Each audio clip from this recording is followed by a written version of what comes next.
తైతక్క రాసిన లేఖ ఆమె చేసిన దయ్యం ముచ్చట్లు ఫామ్ హౌస్ లా మంటలు రేపిని. దీంతో పెద్ద దొరతో డ్రామారావు ఆ ట్రబుల్ మేకర్ అగ్గిపెట్టా భేటీ అయ్యిర్రు. తైతక్క మీద డ్రామారావు ఉన్నవి లేనివి బాబుకి చెప్తుండట. పార్టీలో తనపై పెద్ద కుట్రే జరుగుతోందని, ఈ దయ్యాల కొంపకన్నా సొంత పార్టీ పెట్టుడే సేపని నిర్ణయించుకుందట తైతక్క. ఇంకేం రా డ్రామారావు, పార్టీని మొత్తం బోంద పెట్టే పని పెట్టుకున్నావు. నాకేం తెలుసు, నేను గాలేక బయట పెట్టినా గంతే. నీ బిడ్డనే రచ్చ చేసింది, నేను మీడియా ముందు కవర్ చేసినా కదా. ఇప్పటికే మన పవర్ బీకేసిర్రు జనాలు.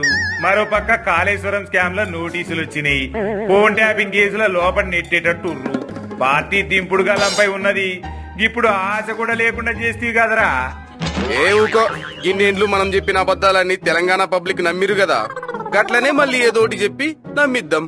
కానీ తైతక్క మాటలే పార్టీని ముంచినాయి. నీ చుట్టూ దెయ్యాలున్నాయన్నది మస్తుగా తిట్టింది. ఇక ముందు మాట్లాడొద్దని చెప్పు. సర్లే గాని మామ, నీ చుట్టూ దయ్యాలు ఎవరంటావు? మీరేరా చుట్టూ చేరి బాబు మనసు ఇరుతున్నారు. అన్ని అబద్ధాలు చెప్తున్నారు. నన్ను పార్టీలో లేకుండా మీరే కుట్ర చేశారు కదా.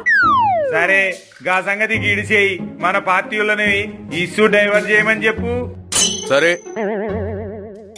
డ్రామారావు గారు ఇక్కడ మస్తు స్కాములు చేసిండు. అమెరికాలో కూడా మస్తు కథలు పడ్డాడు. వీడు ఇట్లనే చేస్తే అన్ని బయట పెడతాం. ఏ తైతక్క పని కథమైనట్టే ఈ డ్రామారావు పని కూడా సప్పున కథం చేయాలి.